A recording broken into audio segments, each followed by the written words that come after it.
Morning. Introductions are really funny. They paid me $60, so I wore a tie. How many of you are 36 years, older than 36 years old? Yeah. You were born pre-computer. The computer's 36 years old. And there's something sort of, I think that there's going to be a little slice in the timeline of history as we look back. Pretty meaningful slice right there. A lot of you are products of the television generation. I'm pretty much a product of the television generation, but to some extent starting to be a product of the computer generation. And the kids growing up now are definitely products of the computer generation. And in their lifetimes, the computer will become the predominant medium of communication, just as the television took over from the radio, took over from even the book. Boy, I'll talk about anything you want to talk about today. I have about 15 or 20 minutes of stuff that I just wanted to cover really quickly. And then whatever you want to talk about, we can talk about. How's that? Yeah? How many of you own an Apple? Any? Or just any personal computer? Uh-oh. How many of you have used one or seen one? Anything like that? Good. Okay.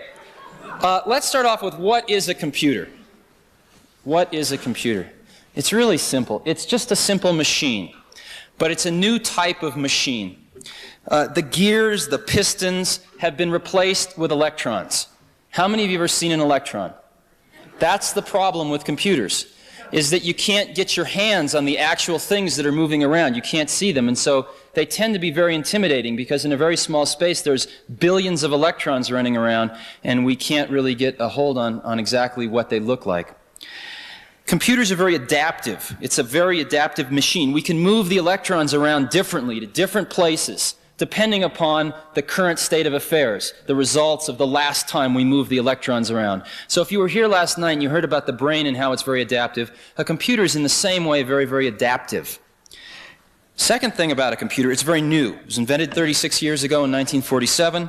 The world's first degree in computer science offered by a university, which was the University of California at Berkeley, and it was a master's degree, was offered in 1968, which means the oldest person that has a degree in computer science is 39 years old.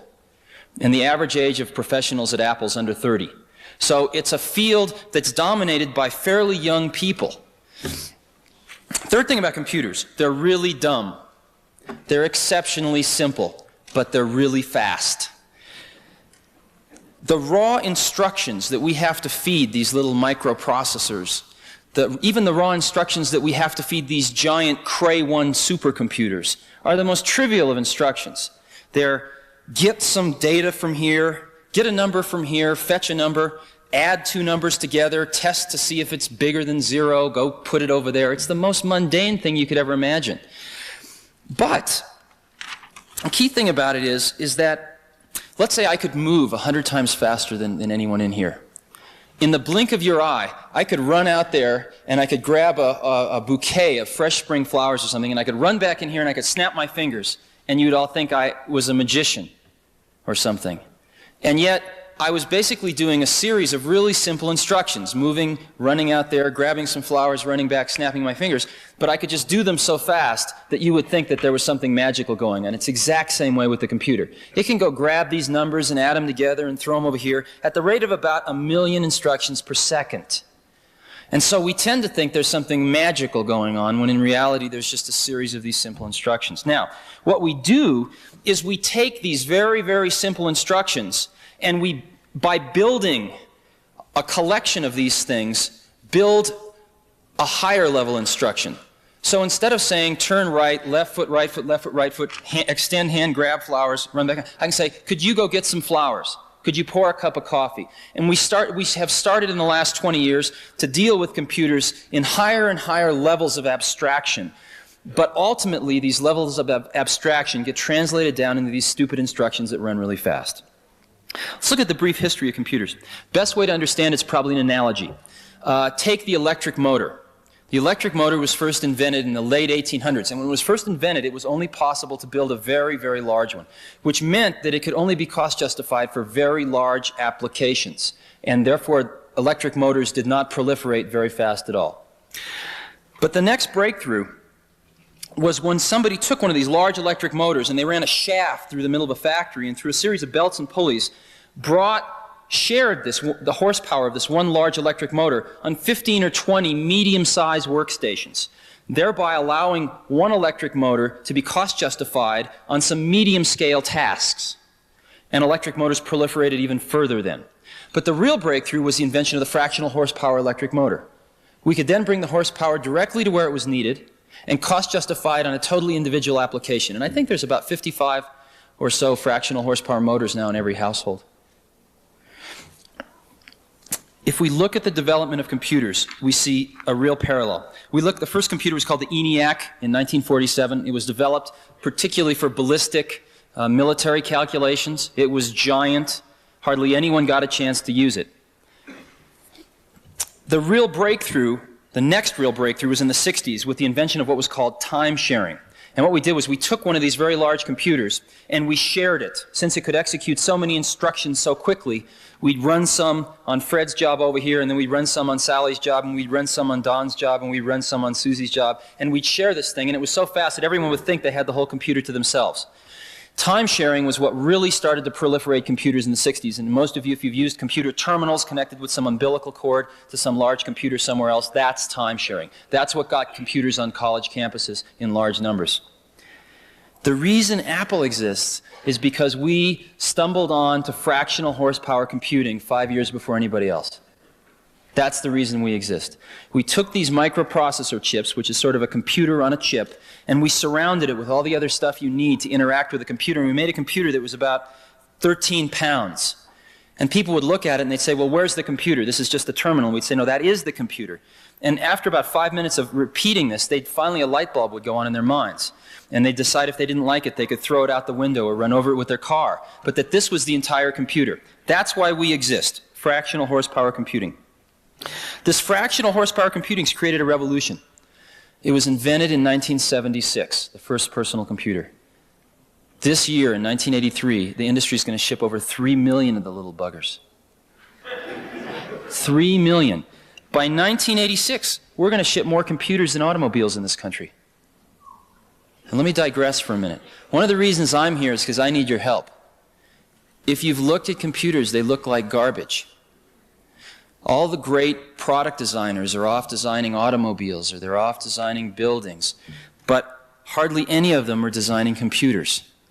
And if we take a look, we're going to sell those 3 million computers this year. We're going to sell those 10 million computers in '86, whether they look like a piece of shit or they look great. It doesn't really matter because people are going to just suck this stuff up so fast that they're going to do it no matter what it looks like. And it doesn't cost any more money to make it look great. There are going to be these objects, this new object that's going to be in everyone's working environment and is going to be in everyone's educational environment and is going to be in everyone's home environment. And we have a shot at putting a great object there, or if we don't, we're going to put one more piece of junk object there.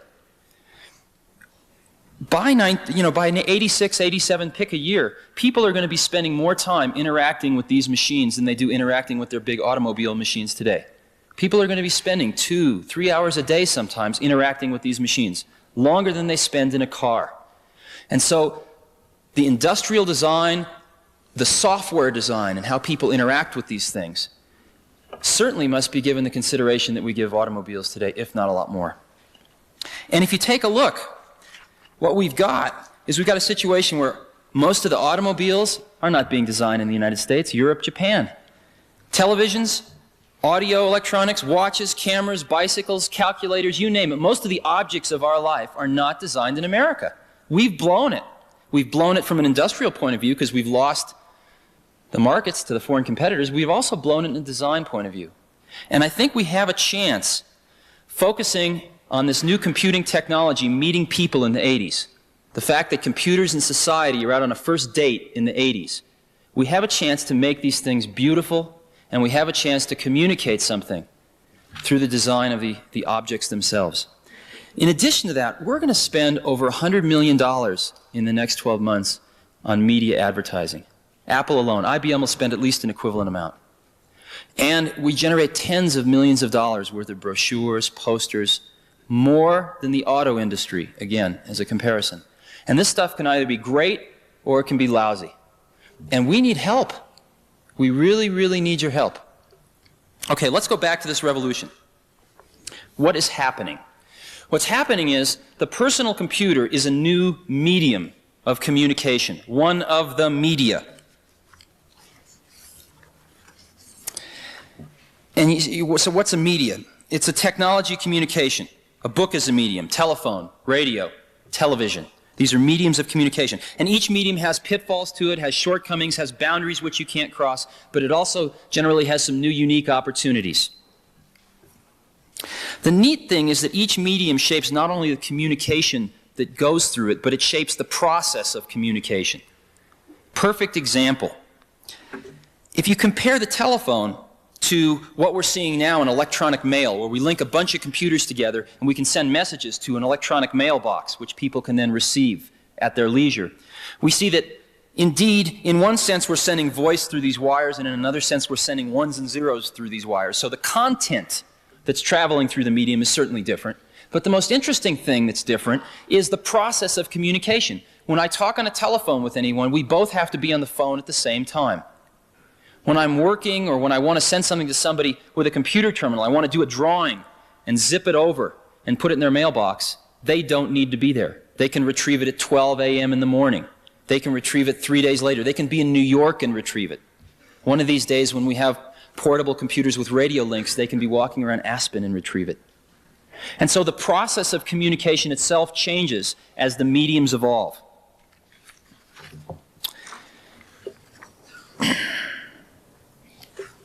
So what I'm claiming is that computers are a medium, and that personal computers are a new and different medium from large computers. What happens when a new medium enters the scene is that we tend to fall back into old media habits. And let's look at a few transitions from one medium to another. Radio to television, television to this incredible new interactive medium of the video disc. If you go back and you look at the first television shows, they're basically radio shows with a television camera pointed at them.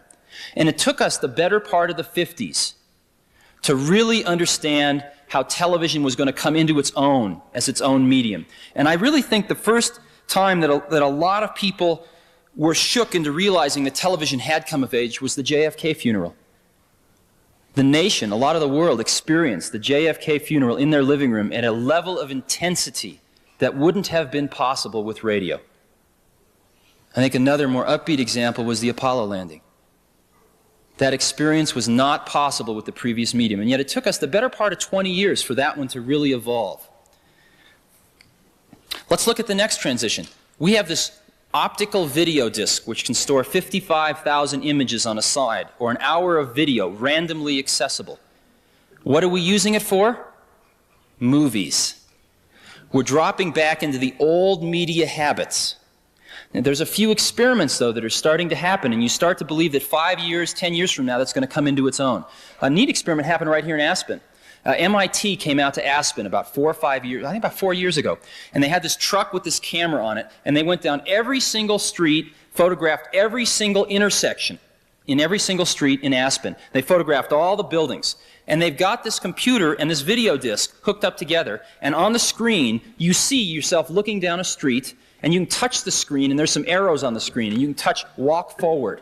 And all of a sudden, it's just like you're walking forward in the street. And you get to an intersection, and you can stop, and you can look right, and you can look straight, and you can look left. And you can decide which way you want to go. You can even go in some of the shops. It's an electronic map that gives you the feeling you're walking through Aspen. Then there's 4 little buttons in the corner, because they came back and they did exactly the same thing all 4 seasons. So you can be looking down a street, hit winter, all of a sudden you get the same street with 3 feet of snow on it. It's really amazing. That's not incredibly useful, but it points to some of the interactive nature of this new medium, which is just starting to break out from movies and is going to take another 5 to 10 years to evolve. Okay, let's go back to computers. We're in the I Love Lucy stage right now in our medium development. What we did was microcomputers, personal computers, first come on the scene. What do? We fall back into old media habits. We run these weird languages like COBOL. We do business accounting on them. That's the kind of stuff we have been doing on them historically. It took us about 4 years before we started breaking out of that. And we're just starting to break out of it now. When you look at Lisa, Lisa enables a person like me. I'm not an artist in the sense that many of you are. I can sit down and I can draw artistic pictures with that thing because there's a program called Lisa Draw. And if I don't like what I've just drawn, I can erase it, I can move it, I can shrink it, I can grow it, I can change its texture. There's a little airbrush. The more I scrub, the darker it gets. I can put soft edges on things, hard edges on things. And so I have no talent at drawing at all, can make neat drawings, and then I can cut them out and I can paste them into my documents so that I can combine pictures and words. And then I can send it onto the electronic mailbox so somebody else that's living here in Aspen can dial up a phone number and get their mail and see this drawing that I made. So we're starting to break out, and you can just see it now. And it's really exciting.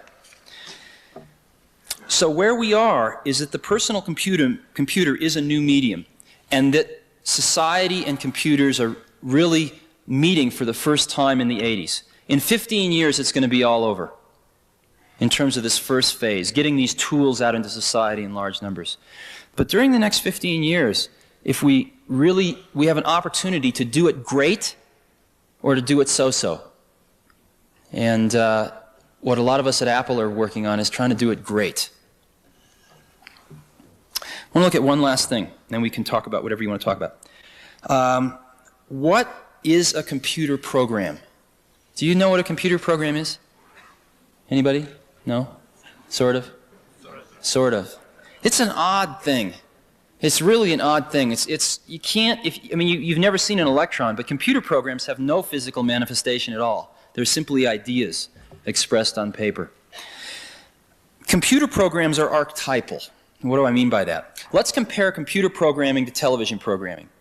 Again, if you go back and you look at the tapes of the JFK funeral in 1963, I guess, you'll start to cry. You will feel a lot of the same feelings you felt when you were watching that 20 years ago. Why? Because through the art of television programming, we are very good at capturing a set of experiences, an experience, 2 experiences, 20 experiences, and being able to recreate them. We're very good at that. It takes a lot of money, and it's somewhat limited, but we can do a pretty good job of that. You can really feel the excitement of Neil Armstrong landing on the moon. Computer programming does something a little different. What computer programming does is it captures the underlying principles of an experience. Not the experience itself, but the underlying principles of the experience. And those principles can enable thousands of different experiences that all follow those laws, if you will. And the perfect example is the video game. What does the video game do? It follows the laws of gravity, of angular momentum, and it sets up this stupid little Pong game. But the ball always follows these laws. No 2 Pong games are ever the same. And yet every single Pong game follows these underlying principles. Give you another example. There's a neat program called Hammurabi. And Hammurabi, there's 7-year-old kids playing this. And it's a game, and it comes up on the screen, and goes, and you're King Hammurabi. He goes, oh, King Hammurabi. And you get to be King Hammurabi of the ancient kingdom of Sumeria for 10 years. Comes, oh, King Hammurabi, this is year 1. You have 1,000 bushels of wheat in storage, you have 100 people, and you have 100 acres of land. Land is trading at 24 bushels an acre. Would you like to sell any land? No. Would you like to buy any land? No. How much would you like to plant, or feed, how much would you like to plant? And it turns out that if you don't plant enough, some of your people will starve the next year. And if you plant a lot, then people will come from the surrounding villages because you got a hot village to live in and you feed them well. So you plant a certain amount, but you need then it says how much, oh, I'm sorry. So you feed your people a certain amount, and then it asks you how much would you like to plant? And you have to plant so much as well in order to get the grain the next year. But you can't plant more acres than you have people to plant the acres. And so if you go on a land buying spree at the beginning, and you don't feed your people well because you spent all your grain buying land, then you don't have the people to plant the land, so it doesn't do any good. If you don't plant the land and you feed your people a ton, all these other people come from the surrounding villages, but they starve the next year. And there are these 7-year-old, and it goes on year 2, year 3, and every once in a while it throws in the rats ate some of the grain and you're in deep trouble. What are you going to do? Kill some people or sell some land or whatever. And it's crude, but basically there are these 7-year-old kids playing with this macroeconomic model. And you can argue about the content of the model, but one thing you can't argue about, they will sit there for hours and play that and learn. And we've got to get our models better and more sophisticated, but that is an interactive way of learning that none of us ever had when we were growing up. And again, thousands of individual experiences, but all based on that one set of underlying principles. When I was going to school, I had a few great teachers and a lot of mediocre teachers. And the thing that probably kept me out of jail was books. Because I could go read what Aristotle wrote or what Plato wrote. And I didn't have to have an intermediary in the way. And a book was a phenomenal thing. It got right from the source to the destination without anything in the middle. The problem was you can't ask Aristotle a question. And I think as we look towards the next 50 to 100 years, if we really can come up with these machines that can capture an underlying spirit or an underlying set of principles or an underlying way of looking at the world, then when the next Aristotle comes around, maybe if he carries around one of these machines with him his whole life, his or her whole life, and types in all this stuff, then maybe someday after the person's dead and gone, we can ask this machine, hey, what would Aristotle have said? What about this? And maybe we won't get the right answer, but maybe we will. And that's really exciting to me. And that's one of the reasons I'm doing what I'm doing. So what do you want to talk about?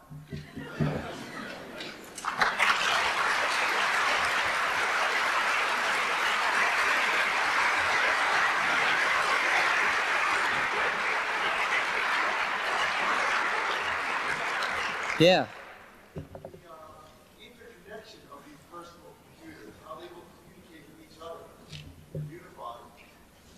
Yeah, it's a mess. Okay. Okay. How are these computers all going to work together? They're going to probably work together a lot like people. Sometimes they're going to work together really well, and other times they're not going to work together so well. What we've got now is we are putting a lot of computers out that are made to be used pretty much in what we call a standalone mode. One person, one computer. But it isn't very long before you get a community of users using these things that really want to hook them all together. Because ultimately a computer is going to be a tool for communication. So they want to hook them together and communicate. And over the next 5 years, the standards for doing this are going to evolve. They all speak different languages right now. And there's I heard a funny story. We've talked a lot with AT&T, American Bell, etc. And there's a funny story about this is a true story. I talked to this old guy who was about 80 years old, and he was one of the original telephone installers. And he would go out and he'd install telephones in people in farmhouses, and they'd never seen anything like this. And it takes 2 wires. He'd run the 2 wires down and he'd hook up the phone. And he was out installing this phone for this Italian family in this farm. And he'd finished installing the phone, and the guy asked him, well, can I speak Italian on this phone? And he said, why didn't you tell me? I got to run a 3rd wire. It'll be $50 extra. So that's where we are today. And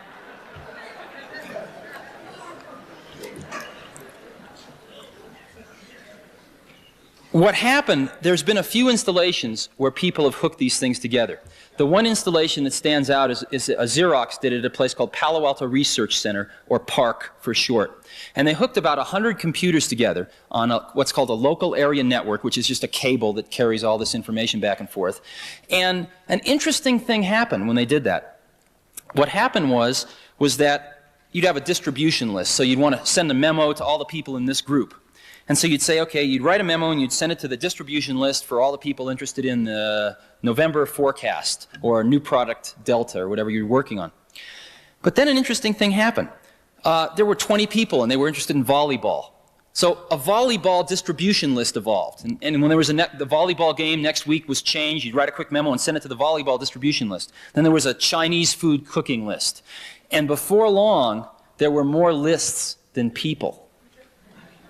And it was a very, very interesting phenomenon, because I think that that's exactly what's going to happen.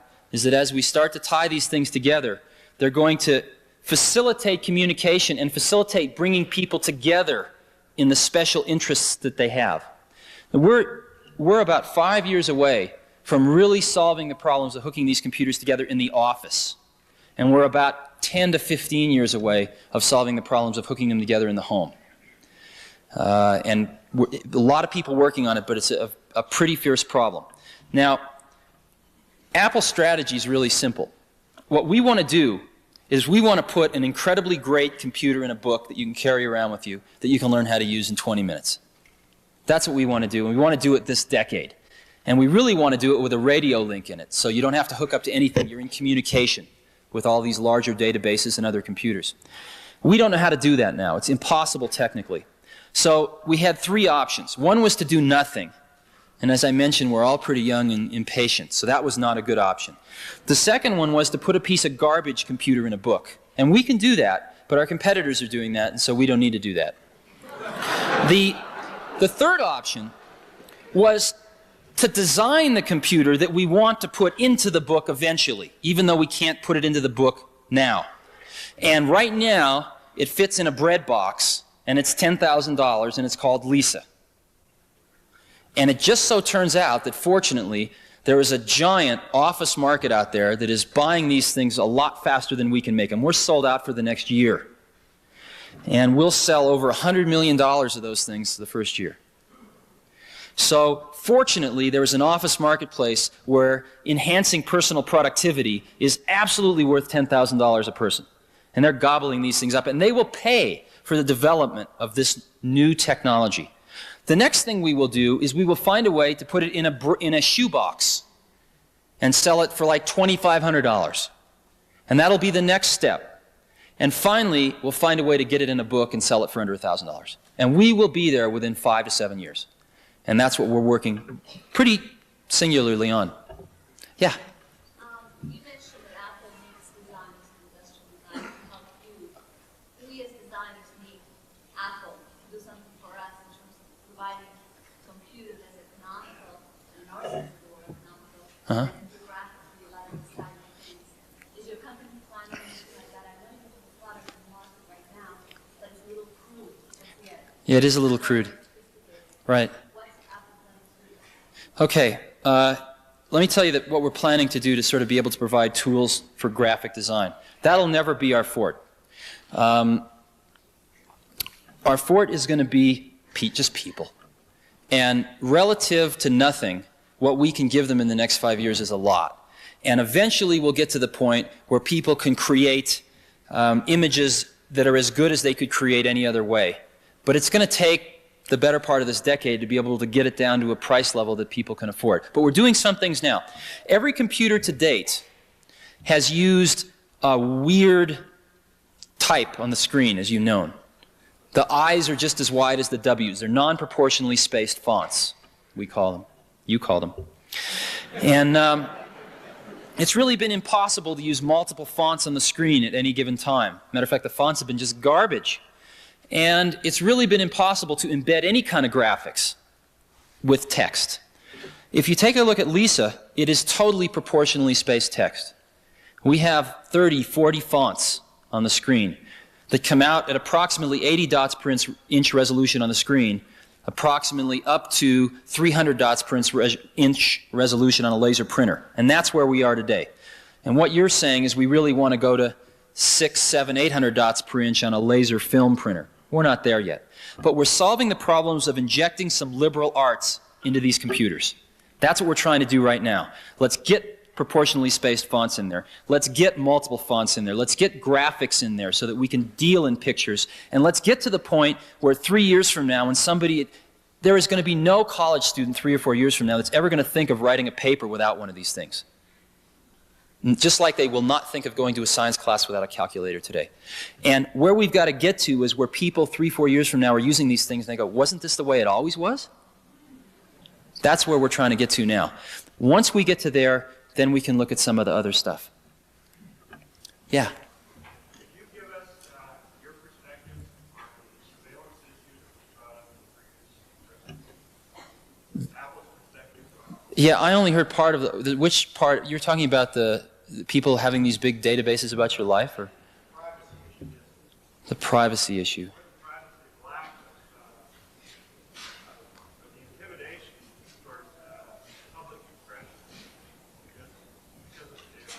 Okay. I guess what I see now is an incredible amount of information, but not a very great ability to distill any sort of knowledge or wisdom out of that information. We are all bombarded with information every day, and there is so much information in data banks, in congressional budgets, in testimony, in books, journal articles being published every day, and our ability to turn all that information, to filter it to what we're interested in, and to turn it into something useful to us, into some knowledge, is very low. So I think if we're really interested in a distributed society where the ability to understand things and the ability to distill information, knowledge from information, is possessible by everyone, that the first thing we've got to do is give tools to people to help them do that.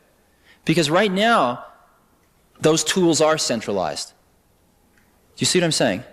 So I think the first step towards ensuring that we don't get a concentration of something that you don't want is to distribute that intelligence, if you will, that can turn all this information into some sort of knowledge for us, so that we can get on and we can look at any congressional testimony that has to do with gun control, any journal articles published, any newspaper articles published, so that I can come home and on a weekend peruse the weekly outpouring of information, but put a filter on it, because I'm only interested in gun control. And I can find out that my congressman gave some testimony last week about gun control that I didn't agree with, so I can get on and write him a pretty nasty letter and zing it on the email system and make sure that at least one of his aides will read it tomorrow.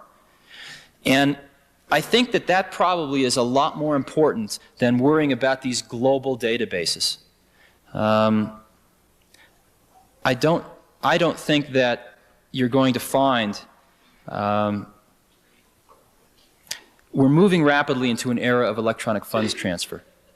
And I think that's probably the thing that people are most concerned about right now. Because you could keep a history of our whereabouts and things like that just based on financial transactions. And I think that's the thing people are most concerned about right now. But I haven't heard a ton of issues concerning these giant databases knowing everything about us that had much substance to them. The thing I'm most concerned with is the ability to turn all this stuff into something we can do something about. Does that make any sense? I didn't get much sleep last night, so I'm a little fuzzy. Yeah.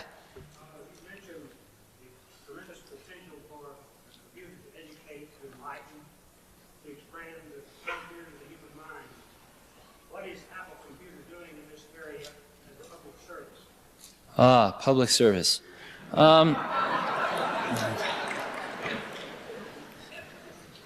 We don't do things because we think they're public services. We do them because we think they ought to be done, I guess. We do them because we want to do them. We're doing a few things. The first thing we're doing is there's a situation that's occurring in schools right now in that this all started, the former governor of California, Governor Brown, started this thing called the California Commission on Industrial Innovation in 1980. And it turns out, we'll do about $1 billion this year. And we have a business plan that looks out 5 years. It's not always accurate, but it shows us the trends, shows us the general directions, shows us some of the pitfalls. California is 22, I think $300 billion economy. GNP, basically, is associated with California. And California doesn't have anything. There isn't one scrap of paper. There didn't used to be one scrap of paper written down. So Governor Brown got all these people together and said, we got to figure out where we're going, because we don't want to have a planned economy, but we need the infrastructure to support it. And infrastructure takes time to build. So we have to at least understand the trends. If you want to be turning out more engineers next year, you can't start this year. You have to have started 5 years ago. You have to train the teachers, et cetera, et cetera. So what infrastructure are we going to need to support the growth? Well, the first thing we looked at was employment, jobs. And what we found was that about 44% of the new jobs in California in the 1980s come directly and indirectly from high technology. And we looked at that and we said, shit. And what are we going to do to further that, and what's going to hinder that? And there were three things that came up, but the biggest one was education by a long shot. And we looked at the education systems, and we are turning out almost as many welders in California as we are computer scientists. And these welders are coming out of school, and there ain't any jobs for them. And this is just a minute example of the problem. And so one of the things that Apple decided to do, and this is not going to make a giant difference, but it could be a catalyst to get something started, is we decided we wanted to give a computer to every school in America. And there's 100,000 schools in America. And we figured if there was just one there, at least the kids that were interested would somehow find a way to get to it. And possibly they would start to understand a little bit about what computers were, maybe integrate them into one or two classes. And so we figured that that would cost approximately $50 million, and we'd go broke. So we went to Congress, and we said, look, we'll pay 10 of this if you pay 40 of it. That's 10 right out of our bank account. And just to give you a perspective on it, in 1981, Apple made $40 million total after working our butts off for a year. And so we were willing to spend 25% of our 81 profits to do that. And we got very close to getting this passed, but Bob Dole in the Senate killed it because he didn't really understand it. But California, being the bellwether state it was, passed the same law because we pay California tax. And so we call the program The Kids Can't Wait. The kids can't wait for educational bureaucracy to get around to it. The kids can't wait for their parents to understand about it and buy them one. So we're just going to get one in there right now. And we are, the law got passed in California. There are 10,000 schools in California. The program was announced 60 days ago, and starting next month we roll out 10,000 computers, one free to every school in California.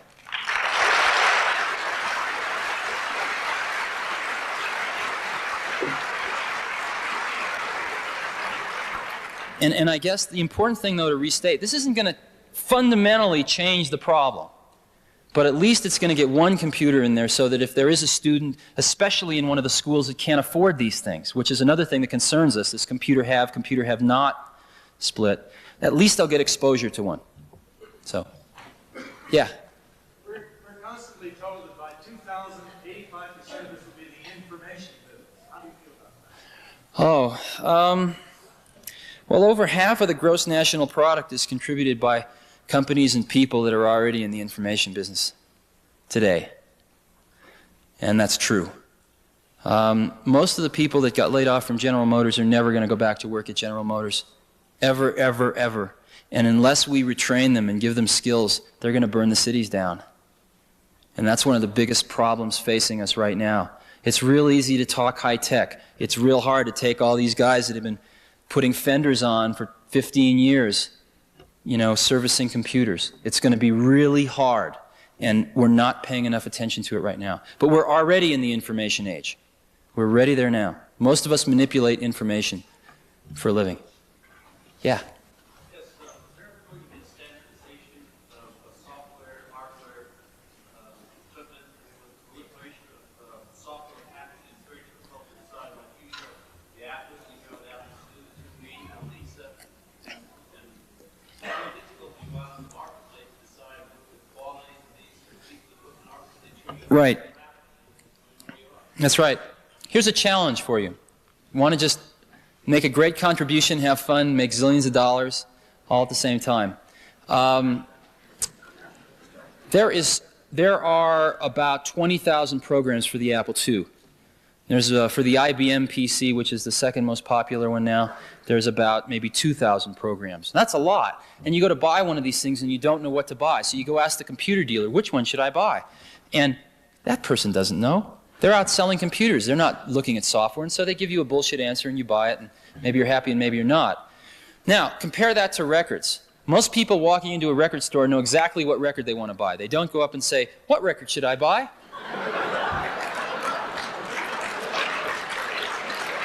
They know exactly what record they want to buy because there is the phenomenon of the radio station, a free sampling, so that we make our decisions before we go in to the distribution center for the records. We need the equivalent in the software business. We need a software radio station, quote unquote. And what's going to happen is that I think right now software is information, and the information is expressed with a bunch of ones and zeros. And what we do now is we take those ones and zeros and we encode them magnetically on this piece of mylar with a bunch of gook on the surface of it that remembers the ones and zeros. We take it, we put it in a package with a manual. We take that, we put it on a truck, we ship it to a dealer. They take it out of the truck, they put it on the shelf. It sits there for a while, costing them money. A customer comes in, peruses them, and picks one out, takes it home, shoves it in their computer, and it translates it back to electrical impulses of ones and zeros. Now, I mean, that's a pretty long path. Where we'll be going is transmitting this stuff electronically over the phone lines, to where when you want to buy a piece of software, we take our ones and zeros, and you ever push a touch-tone phone and you're doot, doot, doot, doot, doot, doot, doot, right? We'll send tones over the phone that the computers will understand and go directly from computer to computer. That's what we'll be doing. Once we do that, maybe it's possible to say, well, we'll give you 30 seconds of this program for free, or we'll give you 5 screenshots, or we'll let you play with it for a day. And if you want to buy it, just type in your Visa number and you got it. I don't know how we're going to do it, but we need a radio station. Yeah? Could you address about computer literacy? What you've done with Lisa seems to be changing the parameters of computer literacy. The person who uses Office has really done something about machine. Right. Now they actually know what else. So where do you see it now? Where do you see it going? Okay.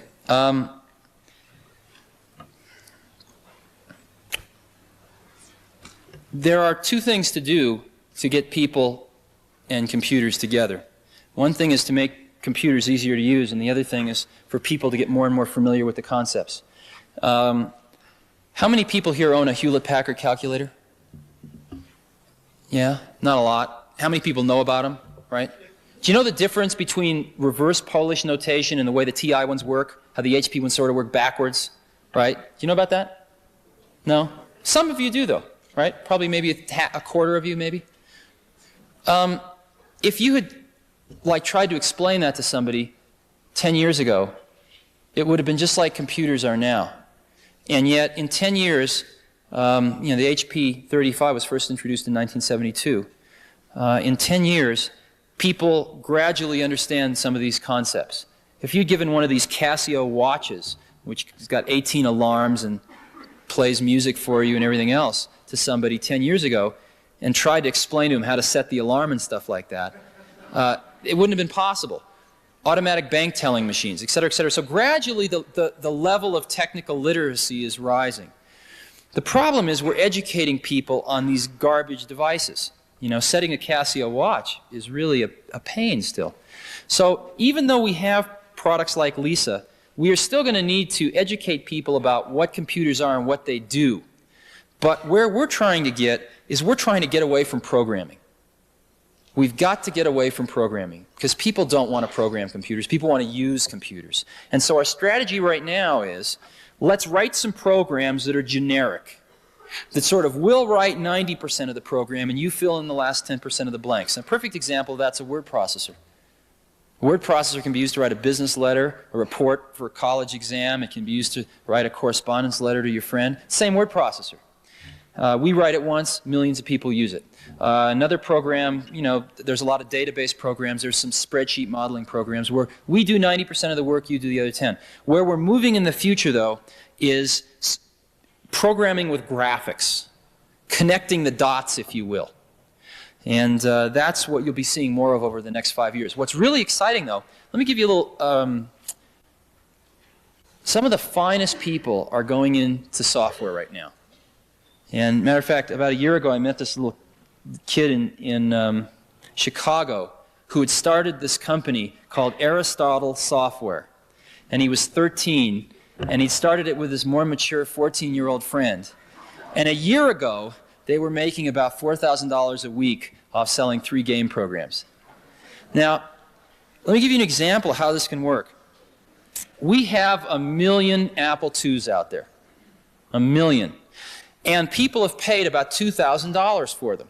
So if they can buy a new program, one of these new diskettes, for $100 that lets their computer do something totally new that it never could do before, that's a good deal. So let's say your girlfriend is in the real estate business, right? You know a little about computers. And she comes home and she's filling out all these crazy forms and going through all these calculations trying to do some creative finance. You go, wait, I could write a program for that. And you write a program. It's not that hard to use. And over the next few months, she goes, well, can it do this? Oh, sure, that's easy. Can it do this? No, that's hard. You refine this program to where it's really great.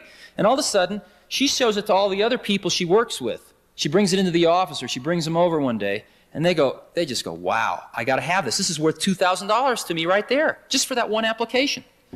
Okay, let's say that you put that program on the market and sell it for $100. Well, the dealer's going to take $50 of it. So you'll see $50 per copy. And let's say it costs $25 to make it. You're going to make $25 profit per copy. If you can sell that to just 10% of the Apple II owners the first year, not including any new Apple II owners, because we're shipping almost 1 million computers a year, so it'll double the next year, but forget about that. Even the previous owners of 1 million. You'll sell 100,000 copies times $25 profit per copy, or $2.5 million profit the first year, selling to just 10% of the people, and you can write that program with under $10,000 worth of computer equipment. That's what's happening. That's why they're Aristotle softwares. And so you're seeing a flurry of activity there right now. Yeah? How did you manage to successfully grow so fast in terms of all the people? And how does that affect the human interaction between the people, particularly the ones who were there originally? Okay. The actual turnover at Apple has been very, very low since inception. It's been under 5% since inception, actually. Okay, we do it in a few ways. First thing we do is, what's happening is the definition of an American corporation is evolving. And it's evolving in a almost semi-socialistic dimension, which is very interesting. 100% of the professionals at Apple own stock in the company. 100%. Everybody owns stock in the company. And what that means is these traditional barriers. I've never heard the word labor or management mentioned at Apple, ever in my life. We have no unions or anything. People say, God, the electronics industry doesn't have any unions. And that's true in one way, but in the other way, we've got like one of the best unions of everybody going towards the same exact goals and objectives that I've ever seen in my life. It's on sort of an economic scale for sure, because it's in everybody's best interest to see the stock go up. But more importantly, we feel that for some crazy reason, we're in the right place at the right time to put something back. And what I mean by that is most of us didn't make the clothes we're wearing, and we didn't cook or grow the food that we eat, and we're speaking a language that was developed by other people. We use a mathematics that was developed by other people. We're constantly taking. And the ability to put something back into that pool of human experience is extremely neat. And I think that everyone knows that in the next 10 years, we have the chance to really do that. And we can look back, and while we're doing it, it's pretty fun too, but I mean, we can look back and say, God, we were a part of that. And so everyone is working 18 hours a day right now. Now, on the people side, we believe in the phenomenon of great people.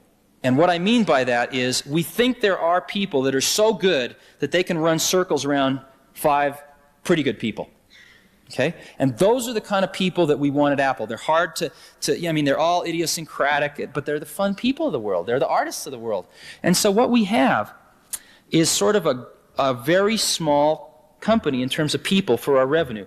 We are going to cross $1 billion in sales very shortly with under 5,000 people worldwide. And that's phenomenal. And I think our feeling has been that what we want to do is keep the number of people down so that we can spend time with... I think you started with 2 or 3 people. Right. 5 years ago, 5,000. I assume a lot of them are manufacturing people. No, not very many are. Under 2,000 are. How did you grow that fast and manage that growth? I mean, there were people, you had a nucleus of some kind. They were all buddy-buddy, and everyone was very friendly. Yeah. And all of a sudden, there's this huge division, but I assume, I don't know what Right. We do a few things. They don't get to see each other and speak or drop in the feeds with they used to. Right. That's exactly right. The first thing we do is we've always tried to hire people that were much better than we needed for the current job, because within 6 months they'd be fighting to keep up with it. Second thing, though, is we've always tried to hire people. The reason we hire people is to tell us what to do. And so at Apple, when you get hired, some people survive and some don't. But in general, it's, hey, this is the general thing we think we need done. Go figure out what we need. Come back and tell us how much it's going to cost, and go do it. And so we've got an incredible group of entrepreneurs. And we're always arguing with each other and things like that, but that's just fine. And so the 5,000 people we've got, most of those people are very independent thinkers, and what they really want is they know what to do. What they want is the environment where they don't have to convince 30 other people that it's the right thing to do. Does that make any sense? And it's harder as we get older. It's harder to spend time with everyone and to pull everyone together. But we really make an attempt to do that. And I guess our feeling is that the day that somebody working at Apple decides that they can't make a difference anymore is the day we've lost. You know? And we have the standard stuff. I mean, anyone can come see myself or John Scully or anyone else anytime they want. I mean, it might take a day or two to schedule it. But we've got people at all levels floating around, coming to see us. The other thing we've observed, of course, is that the oldest and largest organization in the world has only 4 layers of management. And that's the Catholic Church. And 5 if you count the highest order, I suppose. And so we see no reason why we need over 4 layers of management. And indeed, we have usually about 3. And that's, the president, we maybe have a division manager, and then maybe under that a marketing or engineering manager. And that's really about it. So that's what we're trying to do. Yeah, well, what's really interesting is that people a lot of times, we have good people, and what they've been able to do over the last 5 years is pretty awesome. But what's even neater is that what we can do in the next 5 years. I mean, we're in a position now where we're selling $1 billion of stuff a year, and where we've got one of the most recognized consumer brand names in the country. And so, if we get it together, we can turn out these incredibly great products with incredibly great advertising, with incredibly great software. And so, what we want to do is just get great people to come help us do that, because that's a pretty giant thing to try to do. But that's what we're going for. We started with nothing. So whenever you start with nothing, you always can shoot for the moon. You have nothing to lose. And the thing that happens is when you sort of get something, it's very easy to go into cover your ass mode, and then you become conservative and vote for Ronnie. So what we're trying to do is to realize the very amazing time that we're in, and not go into that mode. And I think Lisa's a reflection of that. I mean, we gambled the company on Lisa. If Lisa had bombed, Apple would be just one more computer company. And we gambled everything on that. We had no backup to it. Everything went into that. For 3.5 years, the best and the brightest at Apple worked on this product. Now, how come they came to Apple to work on this? We hired these people from other companies. And the reason they came to Apple was because they knew what to do. But the companies they were working for wouldn't take the risk and do it. And we said, come to Apple and build this. And they said, well, who do I have to convince to do that? Nobody, just go do it. And we got a collection of I think some of the finest computer scientists in the world that just went and did it. And that's why I go to work in the morning, is to hang around these type of people. They're fun. They play in punk rock bands on the weekends and all sorts of stuff. Computer people aren't, you read all this computer nerd stuff, it's not really true anymore. They're really a lot closer to artists than they are to anything else. They come into work at about, I don't know, anytime they want, but usually about 11 in the morning, 12 in the morning, play a few rounds of ping pong, work really hard. They work really hard, but they'll work, and generally about 4 we go out and maybe play, a game of volleyball somewhere or something like that, and then in the evening we work, and then they'll have dinner, and we'll go out to a Japanese restaurant for dinner or something, and come back, and they'll work till about 2 or 3 in the morning. And they go home and wake up at 11 the next morning, coming to work. Yeah. Yeah, you, sure. Why not? How long will we be tied for those skilled typists of us to the actual keyboard? And once that voice generation really comes into being, what will that do for those of us who have invested thousands already in this keyboard that we have? Uh-oh. Can you teach skiing?